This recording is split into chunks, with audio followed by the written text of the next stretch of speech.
Salam alaikum, j'espère que couche la base. Non, là, vous n'êtes pas prêts, c'est trop grave ce qu'il y a dans le Talmud. Alors, tout d'abord, alhamdulillah, ala ni'matil islam, vraiment, le fait d'avoir comme bienfait de reconnaître que Allah c'est le créateur, le seigneur de l'univers, il n'y a personne qui peut le reprendre, il n'y a personne qui peut le corriger, la yus'alu amma yaf'al wa hum yus'alun, c'est vraiment un des grands bienfaits, parce que là ce qu'on va voir, on va voir des gens qui respectent pas la Torah, des rabbins qui vont contredire et qui vont même enseigner le créateur, c'est un truc de fou. On commence avec la première partie, les rabbins plus forts que Dieu et les prophètes. Oui, vous avez bien lu, dans le Talmud, les rabbins sont plus forts que Dieu, à condition qu'ils soient en majorité. C'est-à-dire que s'il y a une majorité des rabbins qui sont plus que d'autres rabbins, même si ces rabbins qui sont en minorité, Dieu est avec eux, eh bien, c'est pas eux qui gagnent. C'est-à-dire que les rabbins, quand ils sont en majorité, ils sont plus forts que tout le monde. Ils sont plus forts même que le créateur de l'univers. C'est un truc de malade et c'est dans le Talmud. Bon, ça, notre ami JPLR, il l'a pas bien digéré, donc on voit qu'il est clairement instable vis-à-vis de l'épisode du four d'Aknaï. Il n'y a aucune idolâtrie. Au contraire, il y a un respect précis de la parole d'Hachem, car c'est lui-même qui impose cette manière de voir les choses. Et c'est en ce sens, comme je te l'ai déjà dit, que Dieu a souri et a dit « Mes enfants m'ont vaincu ». C'est de l'ironie sous la plume du narrateur. Pour dire qu'ils ont été forts, ils ont utilisé sa règle pour faire respecter sa loi. La morale est là. Sauf que tu as été incapable de justifier cette parole-là. Où est-ce que Dieu a dit que la majorité des hommes est plus forte que le Créateur? Ça n'existe pas, je te mets au défi.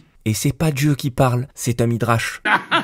Voilà maintenant que JPLR renie son propre Talmud. Selon ton Talmud, c'est bien Dieu qui parle, puisqu'on nous dit que c'était une voix divine. Et par la suite, on nous rapporte que le prophète Élie est parti demander ce que Dieu pensait de cette histoire-là. Donc c'est bien Dieu qui parle selon ton Talmud. Après JPLR, faut reconnaître, ce texte-là, il est tellement chaud que tu es obligé d'aller chercher dans la Torah écrite de quoi justifier cela. JPLR va nous citer Exode chapitre 23 verset 2. Vous pouvez le lire 15 fois. Nulle part dans ce texte, on nous dit que la majorité des hommes ou des rabbins est plus forte que Dieu. Ça te parle de ne pas suivre une majorité quand ils sont dans un contexte d'injustice, c'est tout. Regarde, je te ramène cadeau, le commentaire de Rashi. Rashi qui dit « À mon avis, il y a lieu de rétablir comme suit le sens littéral. Tu ne seras pas derrière la multitude pour faire le mal. » C'est ce que te dit ce texte-là. Mais d'où tu sors qu'à partir de ce texte-là, la majorité des hommes est plus forte que Dieu? Ça n'existe pas, c'est de l'idolâtrie et du paganisme. Et je vous laisserai ensuite aller voir une vidéo plus étoffée sur le sujet du four d'Arnaï, dont voilà le lien. Où ça? On n'a vu aucun lien. Alors? En fait, JPLR, il est tellement perturbé par cette histoire du four d'Aknaï qu'il avait programmé une vidéo qu'il devait publier déjà il y a une semaine. Il l'avait programmée pour le samedi 25 janvier. Sauf que la vidéo n'a toujours pas été publiée. Donc en fait, il a programmé une vidéo où il allait essayer d'expliquer l'histoire du four d'Aknaï, et puis après, il s'est ravisé. Il a supprimé cette vidéo-là, donc on ne l'a jamais vue. Et pourtant, dans sa vidéo, il nous dit « Voici le lien ». Mais après, c'est compréhensible. Cette histoire du four d'Aknaï, c'est du paganisme total. Donc, on voit qu'il est complètement perturbé. L'histoire du four d'Aknaï, le sujet du four d'Arnaï. D'Aknaï, d'Arnaï, Bah alors, t'as du mal à prononcer les mots ou quoi? Ou bien t'as été perturbé par cette histoire-là? T'inquiète pas, j'ai quelque chose d'autre pour toi. Tu vois, Maïmonide, un de vos plus grands savants, qu'est-ce qu'il va te dire dans son introduction de la Mishnah, au chapitre numéro 7? Il va te parler de majorité. Dieu lui-même ne peut rien y changer. Eh oui, puisque la Torah n'est pas dans le ciel. Les prophètes, parce que les prophètes sont quand même ceux qui vont transmettre le message de Dieu. Eh bien, il te dit que si jamais il y a une divergence entre 1000 prophètes, 1000, des prophètes, et puis pas n'importe quel prophète, des prophètes comme Élie ou Élisée, donc qui ont accompli plein de miracles. Donc s'il y a 1000 prophètes qui divergent avec 1001 sages, comme il y a plus de sages, ça veut dire que on doit les écouter, eux, les sages, en cas de divergence. Tu te rends compte, t'as vraiment un seul prophète, tu crois que c'est un prophète, donc tout ce qu'il va te dire, ça vient de Dieu. Et donc, face à 1 million de sages, normalement c'est le prophète qui gagne puisque ça vient de Dieu. Et bien là, il va te dire que non. 1001 sages, c'est eux qui doivent être écoutés s'ils divergent avec 1000 prophètes. Après ça devrait pas te choquer normalement, puisque si tu connais bien ton Talmud, le sage est plus grand que le prophète. Qui est plus grand, un prophète à qui Dieu parle? Ou un grand d'Israël? La Gemara dit un grand d'Israël. Pourquoi? Vous direz, mais Dieu lui parle, il ne faut pas se tromper. Un grand d'Israël, il est complètement imbibé de la Torah, c'est-à-dire de ce que Dieu veut. Et il a une aide du ciel. Donc, impossible qu'il se trompe. Après ça, c'est pas étonnant, puisqu'on a vu dans la dernière vidéo que selon le Talmud, certains rabbins comprennent mieux la Torah que Moïse lui-même. Rabbi Akiva, plus haut que Moshe Rabbeinu. On continue avec le Talmud, qui nous dit qu'il faut faire plus attention à respecter les paroles des sages que les paroles de la Torah. En effet, les paroles de la Torah comprennent des commandements positifs et négatifs. Et même pour ce qui concerne les commandements négatifs, la transgression de beaucoup d'entre eux n'est punie que par des coups de fouet. Cependant, en ce qui concerne les paroles des sages, quiconque transgresse leurs paroles est passible d'élimination. Donc encore une fois, selon le Talmud, les rabbins et les sages sont plus importants que Dieu lui-même et ses prophètes. Il faut faire plus attention à respecter les paroles des sages que la parole de Dieu dans la Torah. Vous imaginez? Non mais venez, on arrête quoi. Et c'est pas fini. Regardez ce que dit le Talmud. Selon le Talmud, on pose la question, qu'est-ce que Dieu fait tous les jours?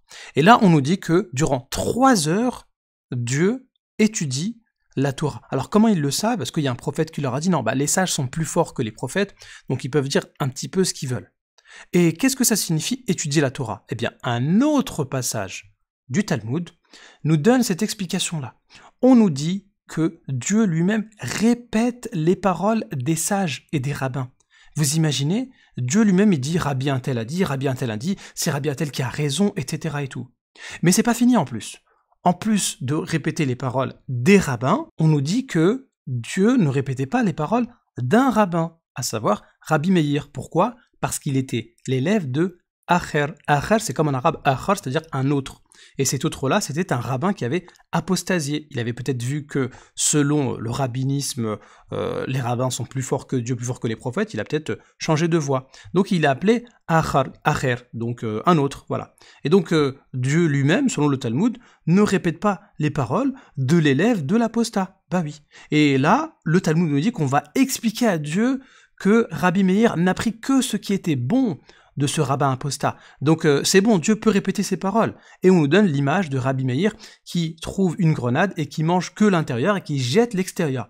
Et donc là, par la suite, Dieu aurait dit maintenant, je peux répéter les paroles de Rabbi Meir, comme nous l'explique Rashi dans ce commentaire-là. Maintenant, Dieu peut répéter les paroles de ce rabbin-là, lui aussi. Donc je ne sais pas si vous imaginez, non seulement on nous rapporte que Dieu répète les paroles, Rabbi un tel a dit ça, Rabbi un tel a dit ça, mais en plus on explique à Dieu, tu peux aussi répéter les paroles de Rabbi Meir. Mais vous imaginez la dinguerie? Rabbi Barshil a rencontré Eliaou. Amarle Maïka a vu l'Akadosh Baruch Hu. Qu'est-ce qu'Akadosh Baruch Hu est en train de faire? Amarle Kamar Shmata Mipumayu de Kulura Banan. Il dit des enseignements. Le Rav un tel a dit comme ça, le Rav un tel a dit comme ça. Donc là on nous dit que Dieu, le créateur du ciel et de la terre, rapporte les paroles des rabbins, Rabbin tel dit ça, Rabbin un tel dit ça. Mais des Rabbi Meir lo kamar, mais il ramène rien de la bouche de Rabbi Meir. Amarle Amaï, pourquoi est-ce qu'il ramène rien de Rabbi Meir? Mishum deka gamar shmata mipod acher, parce que sa Torah il a appris de acher. Amarle Rabbi Barshila idja Eliaou Amaï, pourquoi est-ce que ça empêche Hachem de répéter les choses qui ont été dites par Rabbi Meir de la part de acher?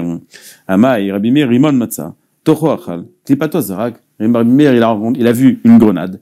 Il a jeté les épluchures, il a jeté la peau, et il a mangé les grains. Amarle, il lui a dit, tu as raison. Maintenant, Hachem, il va dire des paroles longues de Rabbi Meir. On a un klal que la Torah a été transmise aux Chachamim. Et tant qu'on n'a pas eu un psak officiel par les Chachamim, qu'on peut apprendre quelque chose, même de Acher, alors, pour l'instant, Hachem allait, d'après ce qui avait été nifsak, ce qui avait été tranché jusqu'à maintenant, on ne peut pas apprendre la Torah de Acher. Donc, Rabbi Meir qui a appris la Torah de Acher, je ne peux pas répéter cette Torah. Mais puisque on a eu un psak clair qui dit qu'on peut le faire, donc à partir de ce moment-là, Hachem a répété la Torah que Rabbi Meir avait enseignée, même s'il avait été apprise au départ de Acher. Hashtaka Amar, donc maintenant, Hachem dit des choses au nom de Rabbi Meir. Hachem dit des choses au nom de Rabbi Meir. Ou plutôt, c'est le Talmud qui prétend que Dieu répète la parole de Rabbi Meir. Donc là, si on résume ce que dit le Talmud vis-à-vis de Dieu et des prophètes, c'est que les rabbins, les sages, sont plus forts que les prophètes. Un sage est plus grand qu'un prophète. Rabbi Akiva connaît mieux la Torah que Moïse lui-même. Les rabbins en majorité sont plus forts que Dieu lui-même. Et Dieu lui-même passe 3 heures de la journée à étudier la Torah et à répéter Rabbi un tel dit ça, Rabbi un tel dit ça. Et même on a des rabbins qui expliquent à Dieu qu'il peut aussi rapporter la parole de Rabbi Meir. Non mais en fait, tu veux quoi JPLR hein? Tu veux devenir monothéiste, hein, c'est ça? Parce que là on est loin. Hein. Parce que là, même ceux qui ont divinisé Jésus, ils sont pas allés aussi loin. Et le pire, c'est que JPLR n'a rien trouvé d'autre que des versets qui sont complètement sortis de leur contexte pour essayer de justifier l'autorité absolue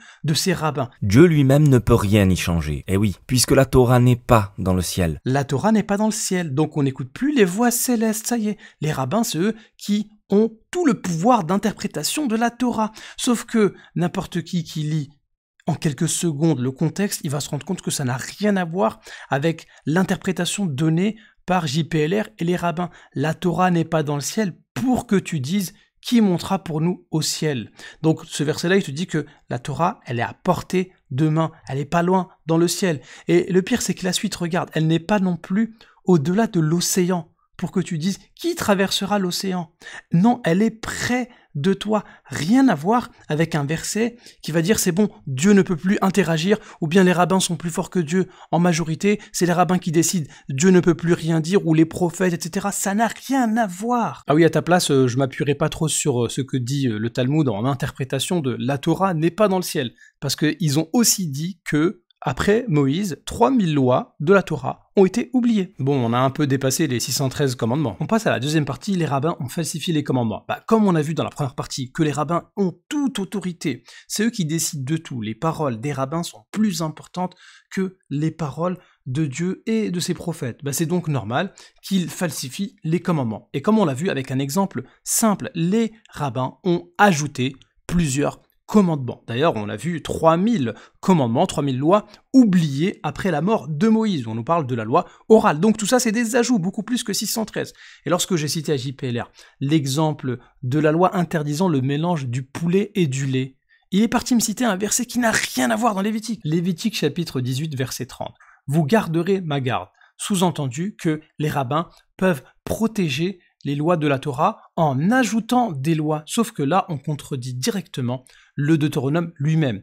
N'ajoutez rien à ce que je vous prescris. Le Deutéronome chapitre 13, regardez le début. Tout ce que je vous prescris, observez-le exactement sans y rajouter quelque chose, sans rien ajouter. Donc lorsque tes rabbins, ils ajoutent par exemple l'interdiction de mélanger le poulet avec le lait, eh bien, ils rentrent dans ce verset-là. La Torah, elle dit quoi? Exode chapitre 34, verset 26, « Tu ne feras pas cuire un chevreau dans le lait de sa mère. » Et Rachi te dit, tout ce qui est volaille, ça n'a pas de lait.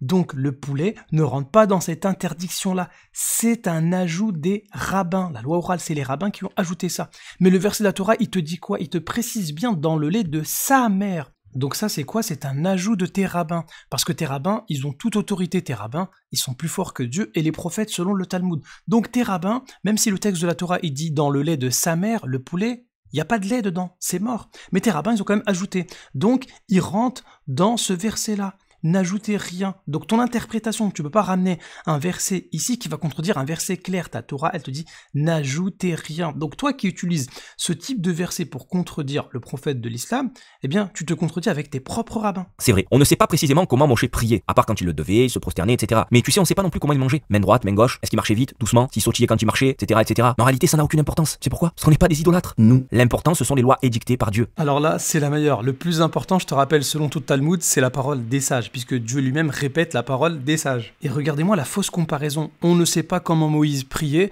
mais on ne sait pas non plus comment Moïse mangeait. Sauf que dans tes 613 commandements, il y a plein de commandements qui te disent comment tu manges. Alors que nous avons, comme je l'ai dit dans la vidéo précédente, un seul commandement qui te parle de l'obligation de prier. Et ça pose un problème puisque la prière, c'est très important. Et comme on l'a vu dans la vidéo précédente, la prière, ce sont les rabbins qui te l'ont enseigné. Ça veut dire que aujourd'hui, quand tu as fait tes prières, eh bien ça vient pas de Moïse, ça vient de tes rabbins, puisque comme on l'a dit, les rabbins, c'est plus fort que Dieu et les prophètes selon le Talmud. Donc, ce sont eux qui te disent, tu dis ça, tu dis ça. On a même des bénédictions qui sont ajoutées des milliers d'années après Moïse. Et ça, ces bénédictions-là, tu dois les répéter obligatoirement selon tes rabbins. Donc si on revient au Deutéronome 13, tout ce que je vous prescris, observez-le exactement, sans rien ajouter. Tes rabbins, en plus d'ajouter l'interdiction de mélanger le poulet avec le lait, ils ont aussi fait des ajouts concernant la prière. La prière, c'est quelque chose de très important. C'est eux qui t'ont dit comment tu dois prier. C'était pas dans la Torah. Moïse ne vous l'a pas expliqué selon ce que toi, tu dis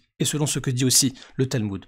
Donc la prière, c'est un ajout des rabbins. C'est eux qui t'ont dit, tu dois prier comme ça, comme ça, comme ça, tu dois dire telle bénédiction, telle bénédiction. Ils ont même ajouté une 19e bénédiction après Jésus, alayhi salam. Donc plus de 1500 ans après Moïse, alayhi salam. Donc, vous imaginez la dinguerie. Mais ça, c'est pas étonnant, vu que, selon ton Talmud, tes rabbins, ils sont plus forts que Dieu, plus forts que les prophètes, Dieu lui-même répète les paroles des rabbins, donc c'est normal que c'est eux qui te disent comment tu dois prier aujourd'hui, demain, etc. Ah oui, d'ailleurs, Ibn Ezra, je t'avais défié, je t'avais demandé une preuve concernant sa calomnie sur le prophète, alayhi salam, par rapport à l'idolâtrie, etc. et tout. T'as été incapable de me citer une seule preuve. T'as même dit je m'en fous. Bah tu sais quoi, en fait, c'est nous, on s'en fout de ce que va dire Ibn Ezra, et ce que va dire Maïmonide aussi, on s'en fout complètement. Pourquoi? Parce que Maïmonide et Ibn Ezra suivent le Talmud, et comme on l'a vu, selon le Talmud, les rabbins sont plus forts que Dieu et les prophètes. Donc c'est terminé, nous, on n'a pas besoin de preuves d'Ibn Ezra. Ibn Ezra, il peut parler jusqu'à demain, il ramène aucune preuve. Donc sa parole à lui, c'est juste la parole de quelqu'un qui pense que les rabbins peuvent enseigner Dieu. Rabbi Akiva, plus haut que Moshe Rabbeinu. Vérifiez, n'inventez pas des choses.